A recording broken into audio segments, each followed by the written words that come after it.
Nos va a hablar ahora Matilde Mas, directora de Proyectos Internacionales del Instituto Valenciano de Investigaciones Económicas, IBIE, para hablarnos del stock de capital público de infraestructuras en España.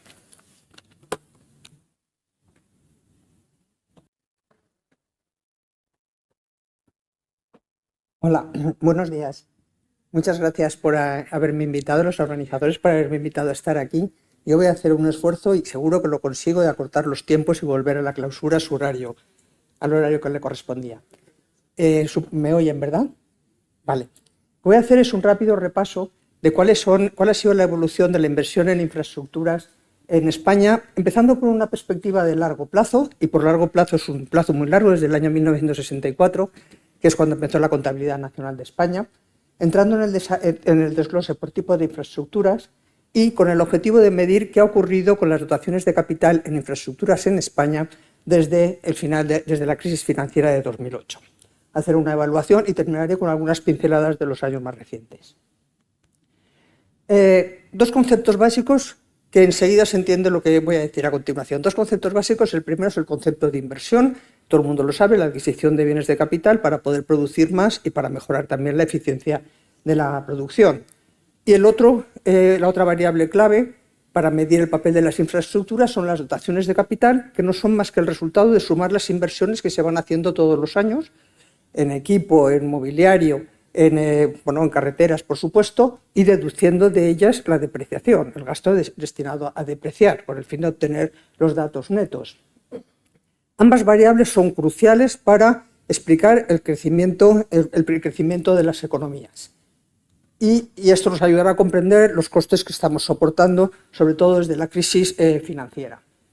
La interpretación, hay dos formas de hablar. Cuando uno habla de infraestructuras, normalmente se refiere a dos cosas. Una, infraestructuras del transporte extendidas para incluir las hidráulicas y las urbanas de las corporaciones locales, y la otra, las dotaciones en infraestructuras ligadas a las nuevas tecnologías. Yo me voy a referir a las primeras, a las que son las que hemos estado hablando aquí todo el tiempo, pero permítame que les diga que en infraestructuras, comparadas desde la perspectiva internacional, las infraestructuras de transporte, las primeras, España está en comparaciones internacionales muy bien situada. Y eso seguramente gracias a su participación en los fondos estructurales en la época de la adhesión de España. Una panorámica muy rápida de las dos variables que les he estado mencionando. En todos los gráficos que les voy a presentar tienen esta estructura. Es decir, que si los ven, se ven todos. El gráfico de la izquierda es la inversión, la evolución de la inversión en infraestructuras. He traído el ejemplo de la Comunidad Valenciana porque está especialmente afectada por los resultados que van a ver aquí, pero no voy a incidir en ello. Simplemente los gráficos están preparados para que lo vean. El lado izquierdo es la evolución de la inversión en todo tipo de infraestructuras en términos reales, tomando como el año inicial el dato 100. Por lo tanto, lo que van viendo es el crecimiento. La primera parte del periodo es después de la autarquía, la entrada del plan de estabilización, que es cuando la economía española se abre y empieza a crecer, y la inversión crece y además se permite la entrada de importaciones en maquinarias, que fue un motor de crecimiento económico muy notable. Luego, los dos baches son las dos crisis energéticas, luego nos unimos a la Unión Europea, sube la inversión, continúa subiendo la inversión, beneficiándonos sobre todo de los fondos europeos, sobre todo también de la expansión del ferrocarril, y llega la crisis y la caída es brutal. Es brutal porque pasa siempre. Cuando llega una crisis y sobre todo te dicen que tienes que implementar políticas de austeridad y controlar el gasto público, lo primero que se corta siempre es la inversión pública, como todos sabemos. Es lo más, en principio, aparentemente al menos, lo más indoloro. Bien, cayó brutalmente de una forma drástica, no se había visto en toda la etapa, y luego se ha mantenido en niveles bajos. La información que les voy a presentar llega hasta el año 21, pero cuando termine les diré qué ha pasado en los últimos 4 años. No lo pongo por escrito porque los datos todavía no están elaborados y no quiero poner lo que no es seguro, pero las tendencias sí que se las puedo decir. Vale, conociendo lo que ha pasado con la inversión, los datos de la derecha son la evolución del stock de capital, que es el resultado, como decía, de la suma de las inversiones, todas las inversiones realizadas, teniendo en cuenta la vida media de los activos. Bien, como es de esperar, mientras la inversión crece, el capital crece. ¿Cuándo crece más? Cuando hay más inversión, y eso lo pueden ver allí.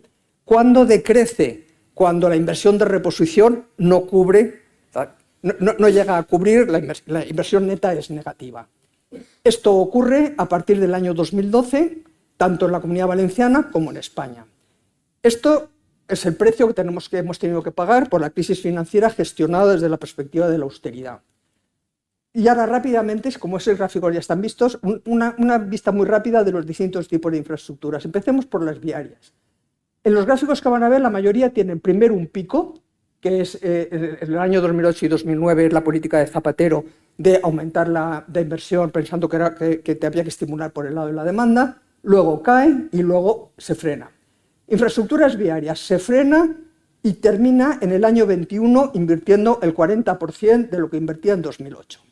¿Qué le pasa al capital? Pues que primero sube, luego se para, baja un poco y se queda estancado. En el caso de la Comunidad Valenciana sube un poco.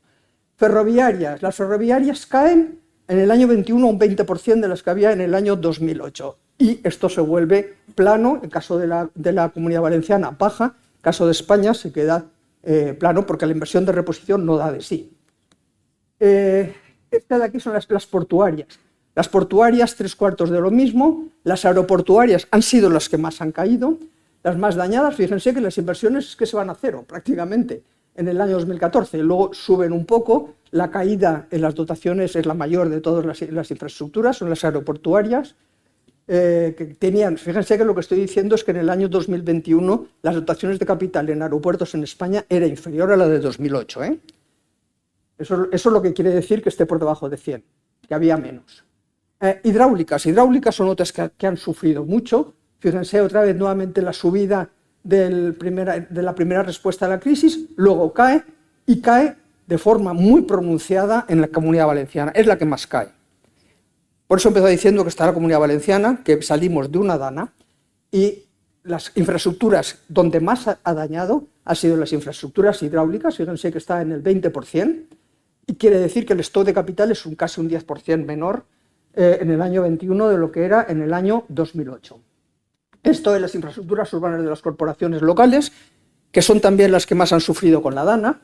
Fíjense la caída, bueno, ese es el pico del plan E, que los más viejos del lugar recordamos, los demás no tienen por qué, subió la inversión, esto se quedó plano por debajo en el entorno del 20% y las infraestructuras urbanas en España volvieron a su situación inicial.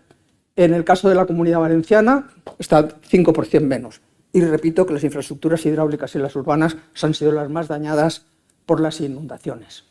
Bien, los datos, esto ya lo paso simplemente para que lo sepan, están disponibles, se pueden calcular por provincias. Hay curiosidades para los que venimos de Valencia de ver que Alicante pues, ha salido desde el punto de vista de las infraestructuras bien parada, Castellón menos y Valencia la más castigada. En hidráulicas, pues todas las 3 provincias de la Comunidad Valenciana han salido perjudicadas y lo mismo con las estructuras urbanas. Aquí simplemente tengo para curiosidad de todo el mundo, como está destacando la Comunidad Valenciana, aquí tienen todas las infraestructuras y esto es la tasa de variación acumulada del stock de capital, que si estaba por debajo, si es negativo, quiere decir que tenían menos en 2021 de lo que había en 2008. Eso, por ejemplo, en el total de las infraestructuras, el crecimiento, mientras Galicia creció un 22%, es acumulado. La Comunidad de Madrid era negativa, en viarias, pues Navarra pierde casi un 12%, menos, y es Baleares gana casi 30%, las ferroviarias, Extremadura un 103%, en Canarias menos 34%, las aeroportuarias, fíjense que la caída de las aeroportuarias es la más notable, y de ello no es ajeno los aeropuertos, como en mi tierra también, ¿no? Aeropuertos para pasear a los nietos. Eran las aeroportuarias con un menos 20% para España, Castilla-La Mancha es 80%, tiene más pena todavía. Infraestructuras portuarias, Asturias menos 4%, infraestructuras hidráulicas, la Comunidad Valenciana casi el 9%, y las infraestructuras locales, en las infraestructuras urbanas de las comparaciones locales, pues también España, fíjense que las que menos crecen son las hidráulicas y las urbanas en todo el territorio nacional. O sea que nosotros estamos ahora recuperándonos de la dana, pero el resto de las comunidades autónomas que sean inundables como somos nosotros, no están mucho mejor. Y ya con esto termino diciendo que la edad de oro de las infraestructuras, eso se acabó con la crisis de 2008. si hacemos un resumen de lo que acabo de demostrar, el mayor crecimiento del capital es el ferroviario, como es normal porque estábamos creando la red de alta velocidad. Siguen viarias, portuarias, urbanas y, en último lugar, las hidráulicas y, por supuesto, las aeroportuarias que ya he mencionado. Muchas diferencias por comunidades autónomas. Ganan en total de infraestructuras, Galicia fue la que más aumentó, mientras Madrid perdía. Y varias de las comunidades autónomas que experimentaron mayor crecimiento fueron pues, Illes Baleares, y negativos, Extremadura, Canarias y Navarra han sido los que más han perdido. Ahora simplemente acabo diciendo lo que les había dicho que les iba a decir. Esta información acaba hasta el 21 porque no están calculados los datos de stock. En términos de inversión sí que les puedo decir que la inversión pública, como yo creo que todos sabemos, la inversión pública se ha recuperado desde el año 22. Estoy hablando ahora ya del total nacional, no tengo el desglose territorial. Del 22 al 24 ha seguido creciendo. Donde el activo que más ha crecido son las inversiones realizadas por las corporaciones locales, con mucha diferencia, seguida también con valores muy altos por las infraestructuras ferroviarias. Esas son las dos que más han crecido. Las que menos han crecido han sido los aeropuertos, las viarias y las hidráulicas, pero han tenido variaciones positivas.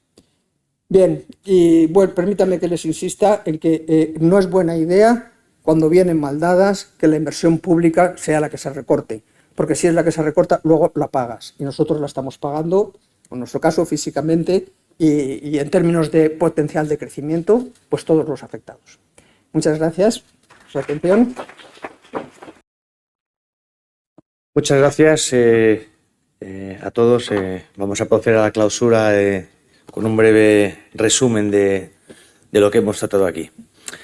Hoy hemos abordado uno de los grandes retos que afronta nuestro país, cómo financiar de forma sostenible nuestras infraestructuras viarias en un contexto además de fuerte restricción y asignación de recursos públicos a la carretera, tanto en España como en la Unión Europea. La carretera soporta el 84% y el 96% de nuestra movilidad interior de personas y mercancías y representa el esfuerzo inversor de varias generaciones de 260.000 millones de euros de valor patrimonial que nos ha permitido disponer de la tercera red viaria de gran capacidad más extensa del mundo. Preservar este activo en óptimas condiciones de estado y servicio constituye un objetivo ineludible, al igual que deben priorizarse las inversiones de modernización y adaptación relacionadas con la seguridad vial, la movilidad eléctrica, la adaptación al cambio climático o la conducción autónoma, por poner algunos ejemplos. Hoy hemos conocido experiencias, además, que demuestran que es posible avanzar hacia modelos de financiación de carreteras que garanticen la equidad, la eficiencia y la sostenibilidad. Una de las conclusiones de esta jornada es que no podemos seguir posponiendo el debate sobre el modelo de gestión y financiación de carreteras que nuestro país necesita. La movilidad vial juega un papel fundamental en el bienestar de los ciudadanos y la falta de inversión pública para garantizar un estado y servicio óptimo de nuestro inmenso patrimonio viario no puede tener como respuesta la inacción de los poderes públicos y la falta de consenso entre las formaciones políticas que nos gobiernan. Anualmente acumulamos un déficit de inversión en conservación y reposición de nuestras carreteras de 3.000 millones de euros.